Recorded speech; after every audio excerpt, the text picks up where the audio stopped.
복음과 진리를 전하는 방송 KBS.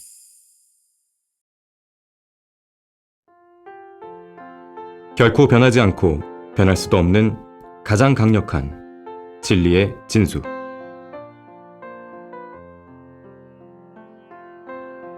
거듭난 성도의 합당한 생활, 그 두 번째 시간으로 지난 시간에 이어 박승영 목사가 강의합니다.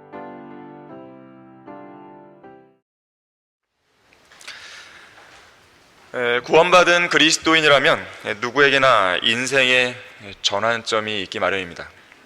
터닝 포인트가 있는 것이죠. 그것은 예수 그리스도를 믿고 구원받은 순간일 수도 있고요, 아니면 한글 킹제임스 성경을 처음 접했던 순간일 수도 있습니다. 아니면 하나님의 말씀인 성경을 개인적으로 깊이 있게 묵상하다가 진리의 진수를 깨닫는 그 희열을 맛본 순간일 수도 있어요. 아니면 간절했던 기도 제목이 기적처럼 응답된 때일 수도 있을 것입니다. 우리 그리스도인들의 본이 되는 사도 바울에게도 그런 순간이 있었습니다. 바울은 그 순간을 자주 반복해서 언급했을 만큼 그 감격적인 순간을 잊지 못했습니다. 우리 다 같이 한번 찾아보겠습니다. 사도행전 26장 13절입니다. 사도행전 26장 13절에서 23절까지를 한번 보도록 하겠습니다. 오 왕이여, 13절에 지금 바울은 아그리파 왕 앞에서 자신의 구원 간증과 주님으로부터 받은 소명에 대해 언급하고 있는 것이거든요. 오 왕이여, 정오의 길에서 내가 보니 해보다 더 밝은 빛이 하늘로부터 나와 나의 일행을 두루 비추더이다. 우리가 모두 땅에 엎드렸을 때 한 음성이 내게 말씀하시는 것을 들었는데 히브리어로 말씀하시기를, 천상의 언어죠, 히브리어는.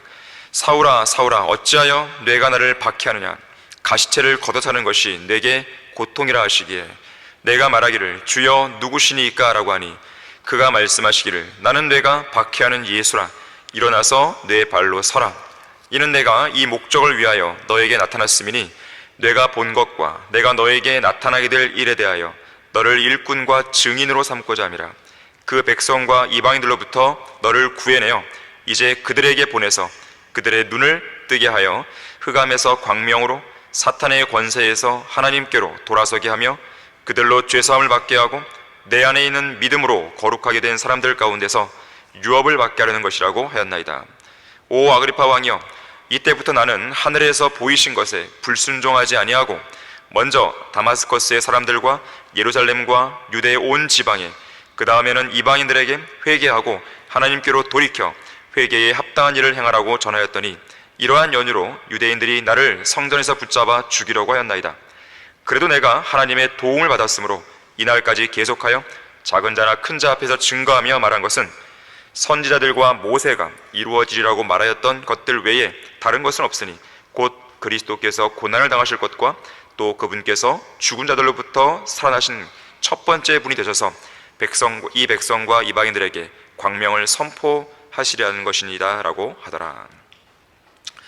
자, 구원받았을 당시에 바울은 그의 일생일대의 가장 중요한 순간을 맞고 있었습니다.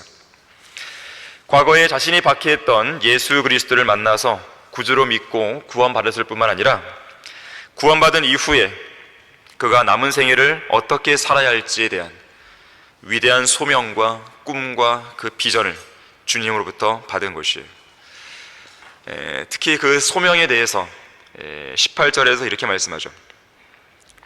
5가지로 구분할 수 있는데요, 지옥을 향해 달려가는 죄인들의 눈을 뜨게 하는 일을 맡기신 것이죠.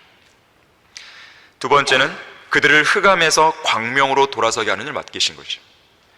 세 번째는 그들을 사탄의 권세에서 하나님께로 돌아서게 하는 일을 맡겼습니다. 네 번째는 그들로 하여금 죄사함을 받게 하는 일을 맡겼습니다. 5번째는 그렇게 구원받은 성도들로 하여금 믿음으로 거룩하게 된 사람들 가운데서 유업을 받게 하는 일이다. 바로 이것이 18절에서 하나님께서 구원받은 사도 바울에게 주신 소명이었습니다. 자, 하나님께서 바울에게 이 위대한 꿈과 비전을 보여주셨을 때 바울은 그의 남은 생애를 이 일에 모두 다 쏟아붓기로 결정했습니다. 실제로 그렇게 살았죠. 그래서 이어지는 19절에서 이렇게 고백합니다. 이때부터 자신이 구원받고 이런 소명을 받게 된 그때부터 나는 하늘에서 보이신 것에 불순종하지 아니했다 그랬습니다. 바울의 생애를 보건대 지금 아그리파 왕에서 하는 이 고백은 빈말이 아니었어요. 실제로 그렇게 살았습니다. 거기 사도행전 펴 계실 텐데요. 20장 한번 보겠습니다. 20장, 사도행전 20장 24절 한번 보십시오. 사도 바울은 위선자가 아니었습니다. 그의 고백대로 실제로 그런 삶을 살았어요.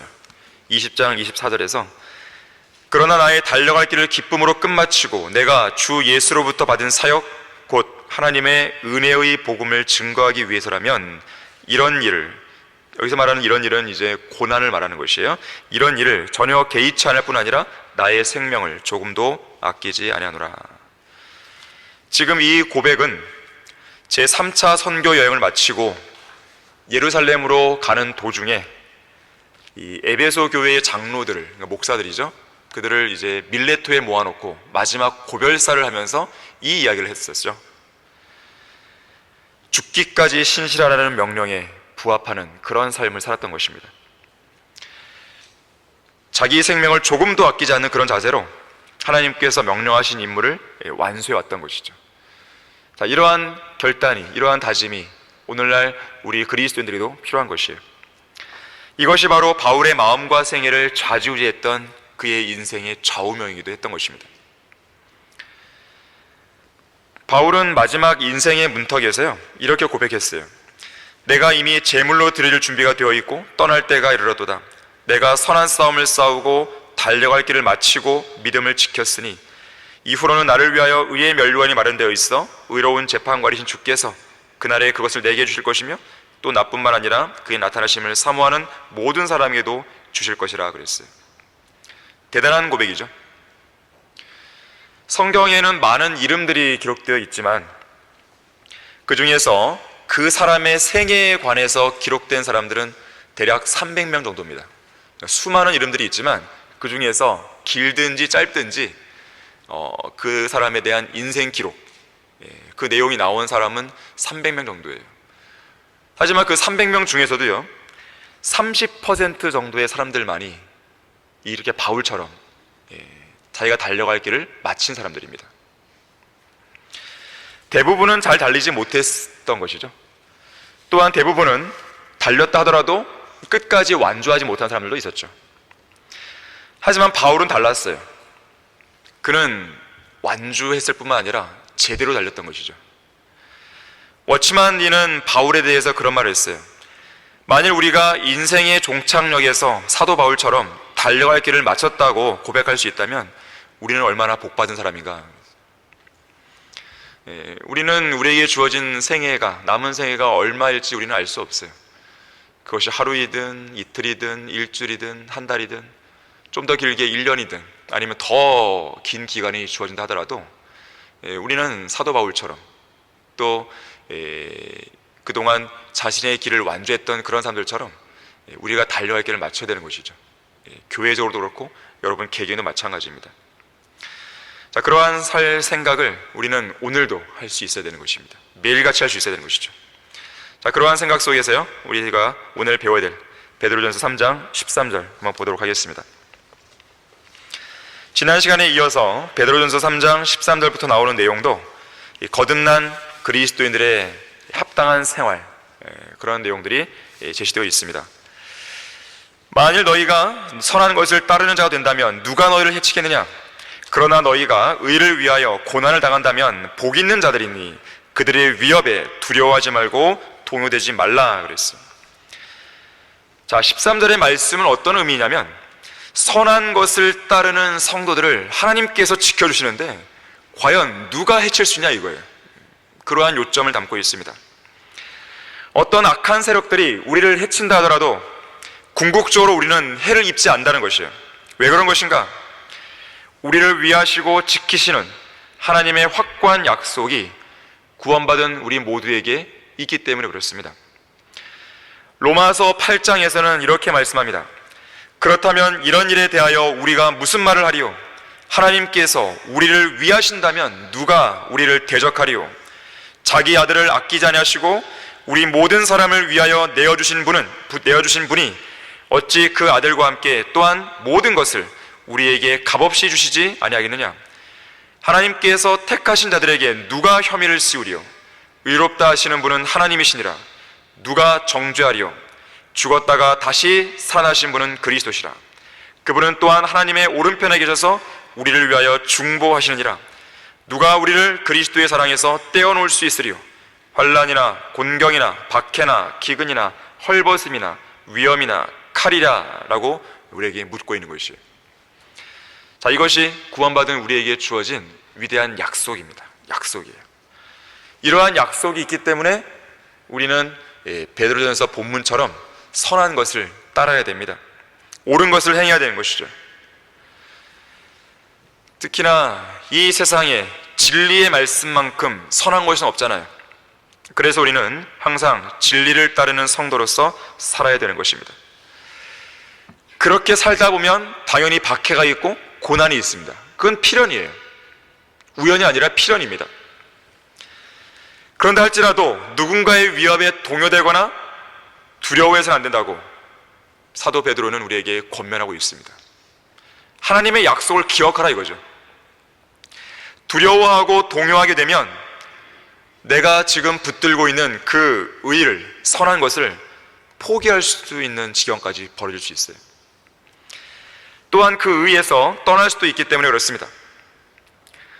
여기서 말하는 의는 단순한 교리적인 의미에서의 의뿐만 아니라 우리의 실제 생활에서 행동으로 옮겨서 나타내야 될 그런 의까지도 포함되는 거예요. 교리적인 어떤 의뿐만 아니라 실천적인 의까지도 여기는 해당되는 것이에요. 1900년대 초반에 사역했던 믿음의 용사 프랭크 노리스 목사. 프랭크 노리스는 항상 대적자들을 정면으로 맞섰어요. 그 누구도 두려워하지 않았습니다. 그래서 한 번은 자기가 죽으면 묘비명에다가 이렇게 새겨달라고 그랬어요. 싸움의 날에 결코 물러서지도 않았고 어떤 대적 앞에서도 전혀 두려워하지 않았던 한 남자가 여기에 잠들어 있도다. 성별을 위해서는 용기가 필요합니다. 비겁한 사람은 성별하지 못합니다. 비겁한 사람은 교계로부터 성별하지 못해요. 성별에는 용기가 필요합니다. 여러분이 과거에 다녔던 제도권 교회를 떠나서 소위 이단으로 불리는 이 성경 침례 교회에 여러분이 올 수 있던 것은 용기가 있었기 때문에 가능한 일입니다. 그리고 하나님께서는 그러한 용기에 대해서 여러분에게 보상을 주시는 거예요. 엄청난 진리의 풍요로움 속에서 여러분이 살도록 해주시는 것이죠. 무엇이 참된 교회인지 알게 해주시는 거예요. 한글 킹제임스 성경이 바른 성경임을 여러분에게 깨닫게 해주신 겁니다. 이것을 그냥 가볍게 생각하시면 안 돼요. 한글 킹제임스 성경이 여러분에게만 제시된 게 아닙니다. 다른 사람들이도 제시됐어요. 하지만 다른 사람들은 이것이 바른 성경인지를 모른단 말이에요. 봐도 몰라요. 눈으로 시퍼렇게 뜬 눈으로 봐도 이것을 내가 선택하지 못하는 거죠. 붙잡지 못하는 거예요. 그들은 여전히 어두움 가운데 있는 거예요. 분별력이 없는 겁니다. 하지만 여러분들은 분별력이 있는 거죠. 이것은 하나님께서 주신 은혜예요. 자비고. 성별은 아무나 하는 것이 아닙니다. 용기가 있어야 하는 것이죠. 용기를 낸 여러분들에게 하나님께서는 그만큼 보상을 해주신 거예요. 특히 성별을 위해 용기가 필요한 이유는 성별은 거룩한 투쟁이기 때문에 그렇습니다. 우리 그 성경적 성별이라는 책 있잖아요. 어네스트 피커링이 쓴 책인데 그 안에 바로 그 내용이 있어요. 성별은 거룩한 투쟁이다. 그래서 이 성별 때문에 때로는 피가 요구되기도 하는 거예요. 순교하는 것이죠. 피 흘린 발자취가 괜히 나온 게 아니에요. 왜 그들이 피 흘렸을까요? 당대에 거대한 세력인 로마 가톨릭에 맞서 싸웠단 말이에요. 그냥 로마 가톨릭과 타협하면서 적당하게 신앙생활 해도 되잖아요. 굳이 목숨 걸 필요가 뭐가 있겠어요? 굳이 피를 볼 이유가 뭐가 있냐 이거예요. 그냥 싸우지 않아도 그냥 제도권 교회 안에서 로마 가톨릭 안에서 나의 믿음만 조용히 지키면 되잖아요. 겉으로는 그냥 동조하는 척 하면서. 그래서 또 충분할 거 아니겠어요? 그건 비겁한 짓이죠. 그게 비겁한 걸 알았기 때문에 마틴 루터는 뛰쳐나왔단 말이에요. 용기가 필요합니다. 성별은. 거기에는 희생이 요구되는 것이에요. 순교자들은요, 모두가 다 교리적으로, 도덕적으로 성별을 하다가 순교당한 거예요. 특히나 교리적인 성별로 인해서 죽음을 당했습니다. 그리스도인은 고난과 박해를 받을 때 물러서지도 낙심하지도 말아야 합니다. 내가 지금 성경적으로 분명하게 옳은 일을 하고 있는데 적들로부터 공격을 받았어요. 그렇다면 더더욱 주춤해서도 안 되고 머뭇거려서도 안 되고 타협해서도 안 됩니다. 오히려 담대하고 용기 있게 선으로 악을 진리의 말씀으로 적의 공격과 비난을 맞받아쳐야 되는 것이에요. 그래서 본문 14절에서는 너희가 의를 위하여 고난을 당한다면 복 있는 자들이니, 복이 있다고 그랬습니다. 그들의 위협에 두려워하지 말고 동요되지 말라고 말씀하는 것이죠. 마귀의 세력 앞에서 겁먹지 마십시오. 그들의 많은 숫자에 대해서 두려워하지 마세요. 그리스도 안에서 강건해야 됩니다. 용기를 내야 돼요. 두려워하지도 말고 흔들리지도 말고 동요할 필요도 없습니다. 여러분이 서 있어야 할 자리를 굳건히 지키고 있으시길 바랍니다. 저는 제 자리를 지킬 것이에요. 여러분도 여러분의 자리를 지키십시오. 우리 교회는 우리 교회가 있어야 할 자리를 지켜야 되는 것이죠. 그것이 그리스도의 군사로 부름을 받은 우리 모두가 취해야 할 자세라는 것을 항상 잊어서는 안 됩니다.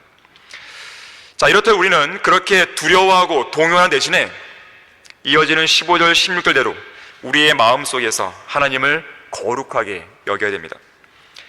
그러나 너희 마음속에서 주 하나님을 거룩하게 여기며 너희 안에 있는 소망에 관한 이유를 묻는 모든 사람에게 답변할 것을 온유와 두려움으로 항상 예비하고 선한 양심을 가지라. 이는 그들이 행악자들에게 하는 것처럼 너희를 비방하다가도 그리스도 안에 있는 너희의 선행을 거짓되이 비난하는 것을 부끄러워하게 하려 함이니라. 여러분의 용기가 수많은 교인들을 부끄럽게 한다는 것을 기억하세요. 여러분이 굳건하게 서 있는 그 담대한 모습이 이 나라 기독교계를 부끄럽게 만들고 있다는 것을 기억하시길 바랍니다. 여기 15절에서 거룩하다는 말이 나오는데요, 거룩하다는 것은 무언가를 따로 떼어놓는 거예요. 특별한 용도에 쓰기 위해서 다른 것과는 특별히 구별해서 따로 떼어놓는 것을 거룩하다는 말로 사용할 수가 있습니다. 거룩하다는 말의 의미가 바로 그런 것이에요. 어떤 특별한 용도에 쓰기 위해서 다른 것으로부터 따로 떼어놓는 거예요. 구별하는 것입니다. 자, 그러면 하나님을 거룩하게 여기란 말은 뭘까요? 우리 안에 계신 하나님을 세상에 있는 다른 모든 잡다한 것들과 뒤섞어서 생각하지 말라는 것이에요. 하나님은 거룩하신 하나님입니다. 하나님의 것을 세상 것들과 섞어놓으면 안 됩니다. 성별이에요, 그것도. 하나님은 거룩하신 분이에요. 내가 거룩하니 너희도 거룩하라 그랬어요. 거룩하시고 독보적인 그 하나님을 다른 어떤 세상 잡다한 신들이나 여러분 안에 머릿속에 시시각각 들어오는 잡다한 생각들이나 세상의 혼잡한 생각들이나 일반 세상 교회에서 볼 수 있는 그런 거짓 교리나 그런 것들과 섞어놓지 말라는 거예요. 여러분들이 하나님을 거룩하게 여긴다면 그렇게 해야 됩니다. 성별은 단호해하셔야 돼요. 흐지부지하면 안 됩니다. 우유부단해서는 안 됩니다. 확실한 자세를 보여야 됩니다. 성별만큼은 그러셔야 돼요. 교리적이든 도덕적이든 여러분의 위치를 분명하게 선을 그으셔야 돼요. 베드로전서 1장 16절에서는 레위기의 말씀을 인용하면서 내가 거룩하니 너희도 거룩하라고 명령하고 있습니다. 우리 다 같이 고린도후서 7장 1절 말씀만 보겠습니다. 고린도후서 7장 1절 말씀입니다. 그리스도인에게 있어서 성별은 아무리 강조해도 지나치지 않습니다. 자, 고린도후서 7장 1절. 그러므로 참으로 사랑하는 자들아, 우리가 이러한 약속들을 가졌으니 하나님을 두려워함으로 거룩함을 온전히 이루어 하나님을 두려워해야 거룩함을 이룰 수 있어요. 거룩함을 온전히 이루어 육과 영의 모든 더러움에서 우리 자신을 깨끗하게 하자. 자, 육과 영의 모든 더러움에서 깨끗하게 하라는 것. 자, 이것은 외적인 성별, 내적인 성별 둘 다를 말하는 거예요. 자, 육의 모든 더러움, 그것으로부터 깨끗하게 해야 돼요. 외적인 성별이죠. 영의 모든 더러움, 내적인 성별도 이루라는 것입니다. 자, 육의 더러움이라고 하는 것은 우리가 흔히 알고 있는 모든 형태의 죄들입니다. 겉으로 드러나는 모든 형태의 죄들을 다 육의 더러움이라고 말하고 있어요. 특히나 성적으로 타락하지 않도록 주의해야 됩니다. 간음과 음행과 더러운 것과 음욕을 피해야 돼요. 오늘날 이 현대 세상은요, 성적으로 타락한 것, 성적 문란함, 이것으로 점철되어 있죠. 당연히 그리스도인들은 술도 마시지 않고 담배도 피지 말아야 되죠. 어떤 목사에게 한 술 주정뱅이가 항변하듯이 이렇게 말했습니다. 술도 하나님의 피조물 아닙니까? 그래서는 하나님의 좋은 피조물인 술을 마시고 즐기는 겁니다. 그러자 이 말을 들은 목사가 이렇게 대답했습니다. 저는 방울뱀, 보아구렁이, 악어도 하나님께서 만드신 좋은 피조물이라고 생각합니다. 그렇다면 당신은 이렇게 좋은 피조물도 대여섯 마리씩 통째로 삼키고 즐기는 게 어떻겠습니까? 19세기에 사역했던 스코틀랜드 목사 토마스 구트리는 술에 대해서 이렇게 말했습니다. 어떤 의미에서 보면 술은 분명 하나님의 피조물입니다. 한편 황산구리, 청산가리, 비산 등의 독극물도 하나님의 피조물입니다. 그러나 사람들은 그런 독극물을 단숨에 들이키지도 않을 뿐만 아니라 하나님의 피조물이라고 부르지도 않습니다. 그렇다면 술도 그렇게 생각을 해야죠. 노아는 술에 취하여 옷을 벌거벗는 바람에 마귀에게 틈을 내어줬죠. 결국 작은 아들 함이 죄를 지을 수 있는 빌미를 제공했습니다.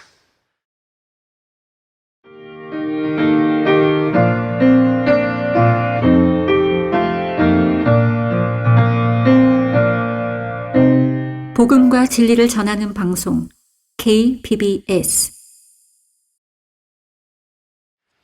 술은 기본적으로 음행이나 방탕함과 밀접한 연관성이 있습니다.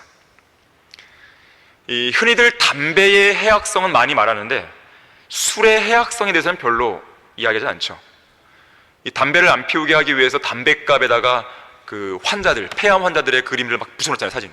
담배 안 피우게 하려고. 근데 술에 대해서는 그렇게 안 해요. 술에 대해서는 그 겉에다가 술 마시고 즐거워하라는 그런 문구나 그런 그림들을 오히려 붙여놓죠. 하지만 담배는 주로 개인을 파괴하지만 술은 가정을 파괴하고 사회를 파괴합니다. 케네디 대통령의 아버지가 양조업자였어요. 그런데 케네디 일가가 몰락했잖아요. 그래서 케네디 아버지가 마지막에 죽으면서 했던 말이 그 말이에요. 내가 양조업자라서 술을 만들어서 미국의 수많은 가정들을 파괴시켰더니 이제 내 가정이 파괴되었구나. 20세기 초반에 미국 소설가 싱클레어가 이렇게 말했습니다. 나는 한때 훌륭하고 아름다웠던 사람들이 술 때문에 죽은 일들을 반면교사로 삼고 내 인생을 살아왔다. 술은 천재들의 발을 묶어버린 최악의 올가미이다. 그래서 미국이 제정한 금주법은 노예 해방 이래로 미국이 이룩한 진보 가운데 가장 위대한 업적이다 그랬어요. 그런데 그러한 업적을 1930년대에 금주법을 해제해버리잖아요. 그래서 미국은 하락세로 접어들게 것입니다. 담배를 피우는 것도 역시 육의 더러움에 속합니다. 러크만 목사님은 이 담배에 관해서 담배를 피우는 게 왜 육의 더러움에 속하는지를 6가지로 설명했어요. 그 이유를. 첫 번째, 사람들에게 나쁜 본보기를 준다 이거죠. 두 번째, 나쁜 습관을 자리 잡게 만드는 것이죠. 세 번째, 변태적인 욕망을 일으킵니다. 이 담배를 피우는 남자들을 한때 여성들이 선망했잖아요. 아주 멋있게 바라봤잖아요. 네 번째, 질병을 유발하죠. 다섯 번째, 낭비 습관을 부추기죠. 마지막 6번째, 다른 사람들에게는 불쾌감을 줍니다. 서강대학교 전 총장이었던 박홍 신부가 있어요. 이 박홍 신부는 담배를 많이 피우기로 유명한 사람인데, 한 번은 어떤 신문에 담배는 정신적인 비타민이다, 그런 말을 했어요. 하지만요, 담배를 피우고 침을 뱉은 그 더러운 자리에는요, 파리도 앉지 않습니다. 다시 말하자면 담배를 피우는 사람들은 화장실의 파리보다 못한 사람들이에요. 자, 하나님께서 성령을 통해 거듭나게 하시고 우리의 마음속을 정결하게 해줬다면 당연히 외적인 부분도 깨끗하게 해야 됩니다. 신랑을 사랑하는 신부는 신랑을 맞이하기 위해서 자신을 깨끗하게 단장하는 것이죠. 자, 육의 더러움에서 깨끗하게 해야 돼요. 자, 그런가 하면 영의 더러움에서도 깨끗하게 됩니다. 외적인 모습만 잘 갖추고 내적인 더러움을 제거하지 않으면 그것은 위선적인 종교인과 다를 바가 없습니다. 겉만 번드르하게 치장하지 말고 내적인 더러움도 제거해야 됩니다. 내적인 더러움으로는 뭐가 있습니까? 교만, 시기, 영적인 게으름, 태만, 탐욕, 자기의, 무관심, 섬기지 않는 자세, 거짓말, 자, 이런 등등의 모든 영적인 더러움으로부터도 깨끗하게 해야 됩니다. 데살로니가전서 5장 22절에서는 악은 어떤 형태든지 피하라 그랬어요. 그게 어떤 형태든지 악은 피하라 그랬습니다. 자, 육의 더러움이든 영의 더러움이든 거룩함을 유지하기 위해서는 하나님을 두려워할 수 있어야 됩니다. 모든 것을 아시고 사람들의 마음속을 속속들이 다 알고 계시는 하나님을 의식하고 두려워할 때 그러한 더러움으로부터 우리는 자유할 수 깨끗하게 될 수가 있는 것이죠. 환한 대낮에 공개적인 장소에서 죄를 짓는 사람은 거의 없죠. 어두운 밤에 혼자 있을 때 은밀한 장소에서 죄를 짓는 게 태반입니다. 왜 그런지 아십니까? 아무도 보지 않는다고 생각하기 때문에 그래요. 대단한 착각이죠. 하나님께서 보시죠. 눈을 만드신 분이 안 보시겠습니까? 귀를 만드신 분이 그 사람이 은밀하게 말하는 그 말들을 듣지 않으시겠습니까? 마음을 만드신 하나님께서 그 사람 마음속에 무엇이 일하는지 모르시겠습니까? 하나님을 속일 수는 없어요. 그 모든 것들을 알고 계신 하나님의 이름은 거룩이에요. 거룩이신 분입니다. 단순히 거룩하신 분이 아니라 이름 자체가 거룩이에요. 그러한 하나님 앞에서 더러움을 버젓이 행하고 있다, 그 성도는 정신을 바짝 차려야 되는 것입니다. 다시 본문 베드로전서 3장 15절로 돌아오시면요, 너희 안에 있는 소망에 관한 이유를 묻는 모든 사람에게 답변할 것을 온유와 두려움으로 항상 예비하라 했습니다. 세상 사람들이 그리스도인들에게 묻는 경우들이 있죠. 질문하는 경우들이 있습니다. 두 가지예요. 두 가지 이유 때문에 사람들은 질문합니다. 우리에게 아주 드물긴 하지만 진정한 관심이 있어서 질문하는 사람들이 있습니다. 두 번째는 대부분의 경우가 그런 경우인데 빈정거리기 위해서 질문을 하는 것입니다.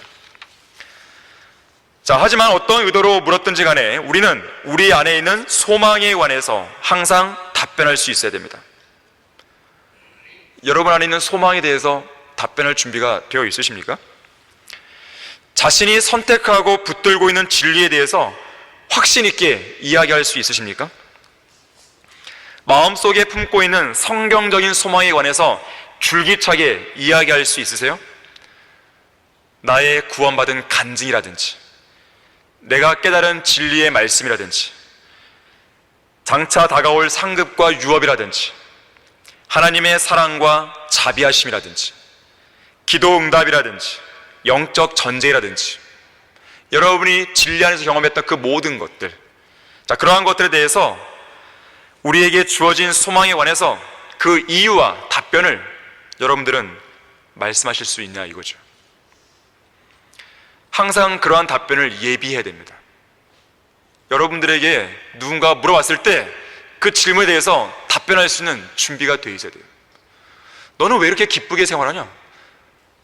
너의 생활은 경제적으로 이렇게 넉넉한 것도 아닌데 왜 이렇게 마음이 기쁘고 왜 이렇게 즐거운 것이야? 너에게는 어떤 소망이 있는 것이야?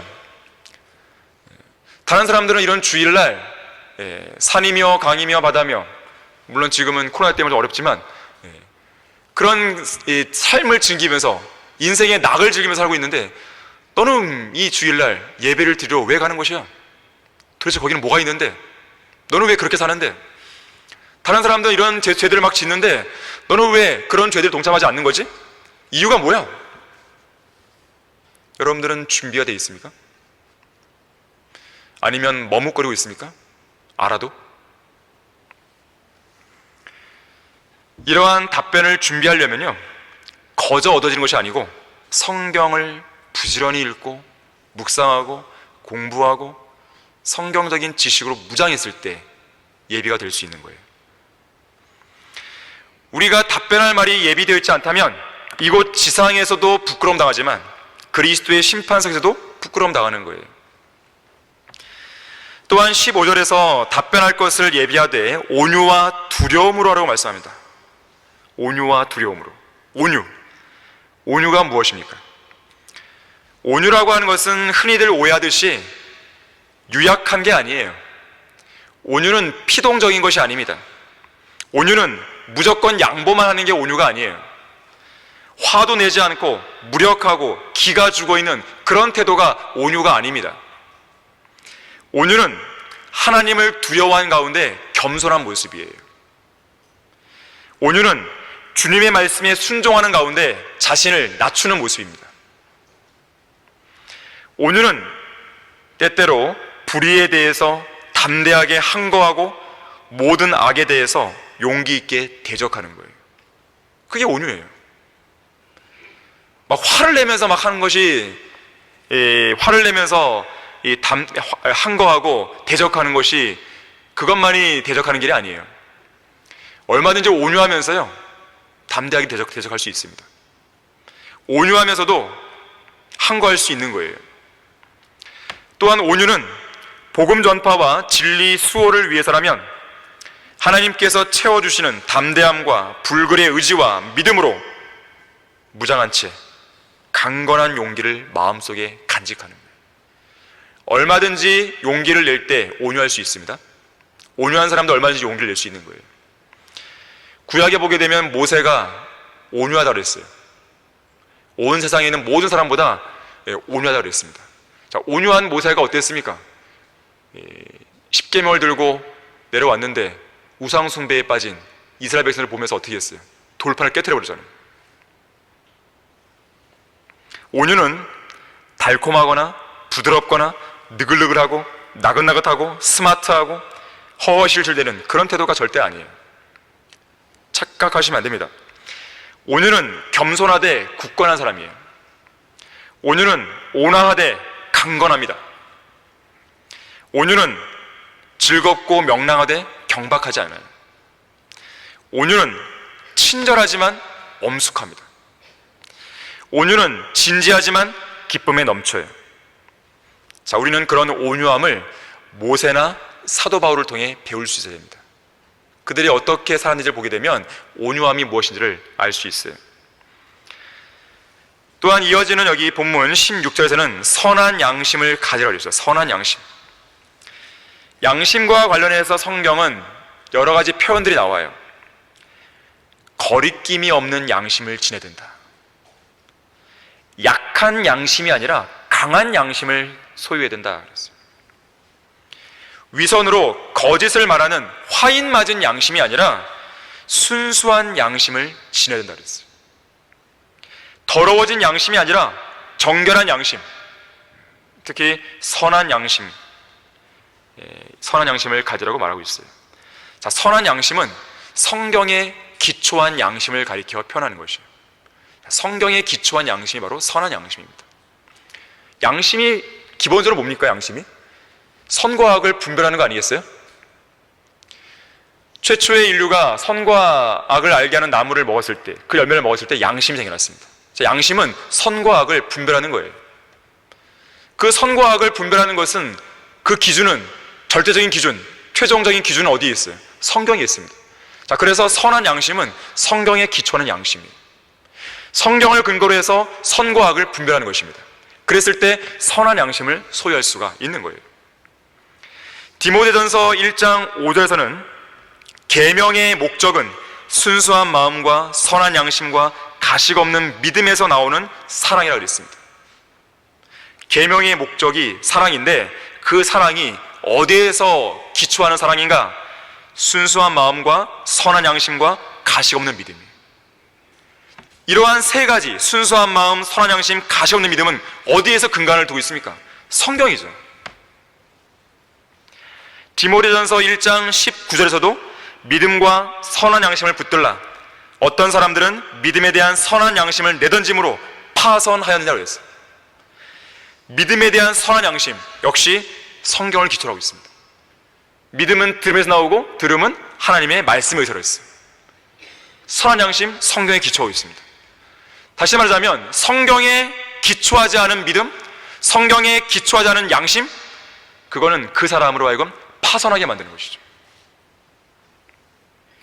성경대로 믿는 그리스도인들은 말과 행동을 선한 양심, 곧 성경에 기초한 양심대로 행해야 됩니다. 그래야지만 거리낌이 없는 양심을 소유할 수 있어요. 성경적으로 옳은 것만을 행해야 되는 것이죠. 성경 말씀에 따라 믿는 바를 말하고 내가 믿은 대로 말하고 말한 바를 행동할 수 있는 그 사람, 자, 이 사람이 바로 선한 양심대로 행동하는 사람입니다. 그렇게 할 때만 16절에서 보듯이 세상 사람들은 악을 행한 자들에게 하는 것처럼 우리를 비방하다가도 그리스도 안에 있는 우리의 선행을 보고 우리를 거짓되이 비난하는 것에 대해 부끄럽게 여기게 됩니다. 이어지는 17절에서는 하나님의 뜻이 그러하다면 악을 행하다가 고난을 당하느니 선을 행하다가 당하는 것이 나으니라 그랬어요. 자, 하나님의 뜻이 그러하다면 16절의 내용을 가리키는 것이죠. 그분의 뜻이 16절의 내용과 같다면 우리가 악을 행하다가 고난을 당하느니 선을 행하다가 당하는 것이 더 낫다라고 말씀하는 거예요. 왜 그렇습니까? 악을 행하다가 고난을 당하는 것은 수치스러운 것이죠. 부끄러운 일이기 때문에 그렇습니다. 사실 그리스도인에게 있어서 고난은요, 그것이 주어지는 것 자체가 하나님의 뜻입니다. 고난은 하나님의 뜻 가운데 주어지는 것입니다. 하나님의 뜻 가운데 고난이 주어지는 거예요. 베드로전서 2장 20절에서는 선을 행하다가 고난을 받고 참는 것은 하나님께서 기뻐하실 만한 일이라고 했어요. 하나님의 뜻이니까 그런 거죠. 또한 베드로전서 2장 21절에서는 우리가 고난을 위해 부르심을 받았다고 그랬어요. 고난을 위해 부르심을 받은 거예요. 왜 그런지 아십니까? 영광을 더해주려는 거예요. 고난을 위해 부름 받은 이유가 뭐냐면 우리에게 영광까지도 더해주려고 하는 거예요. 고난이 있어야 영광이 있는 거예요. 그냥 구원만 받고 끝나는 게 아니라 구원받은 이후에 받는 그 고난을 하나님께서 허락하심으로써 그 고난을 통해서 하나님께서 고난을 잘 참은 성도들에게 보상하시는 거예요. 영광으로. 우리가 잠시 받는 가벼운 환난이 우리를 위하여 훨씬 뛰어난 영원한 영광의 비중을 이루어 간다라고 말씀하고 있어요. 자, 그것을 확신한다면 우리는 우리가 받는 고난을 가볍게 여길 수 있어요. 잠시뿐이라고 여길 수 있습니다. 더 나아가서는 그래, 이 고난은 견딜 가치가 있는 거야, 이렇게 고백할 수 있어요. 5가지 면류관을 받고 싶지 않으십니까? 영원히 썩지 않을 금, 은, 보석 받고 싶지 않으세요? 천년 왕국에서 다스릴 그 유업, 그 성읍들 받고 싶지 않으십니까? 세상이 내미는 금일봉이나 보너스, 월급, 각종 트로피, 상장, 상장 등에서는 그걸 못 받았을 때 못내 아쉬워하잖아요. 그런데 하나님께서 예비해 두신 상급과 면류관, 이걸 못 받는다면, 내가 놓친다면 아쉽지 않을까요? 땅과 집과 건물, 각종 부동산에 대해서는 못내 아쉬워하면서도 왜 하나님께서 준비해 두신 천년 왕국에서의 땅과 성읍에 대해서는 눈길조차 주지 않냐 이거예요. 관심조차 없어요. 아주 기이한 시대에 우리는 살고 있습니다. 자, 우리는 우리의 소망을 이곳 땅에 있는 것들에 지나치게 고정시켜 놓고 살아서는 안 됩니다. 구원받지 않은 사람들이 이 땅에 즐거움과 만족을 위해 살고 영원한 생명을 주신 예수 그리스도를 거절하면서 살아간다면 그들이 저 영원에서 받아야 할 대가가 지옥이라는 것은 당연한 결과예요. 하지만 영원한 생명을 받았다고 말하고 하늘의 시민권을 가졌다고 고백하고 우리의 소망은 복된 소망이신 예수 그리스도의 다시 오심이라고 고백하는 그런 그리스도인들이 지옥을 향해 가는 대기자들과 똑같은 관점으로, 똑같은 가치관으로 이 세상을 살아간다면 과연 어떻게 되겠습니까? 그것은 우리 그리스도인들, 거듭난 성도들의 합당한 삶의 방식이 아니라는 사실을 우리는 기억해야 돼요.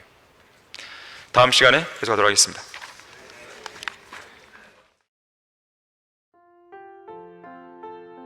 진리의 진술을 마칩니다.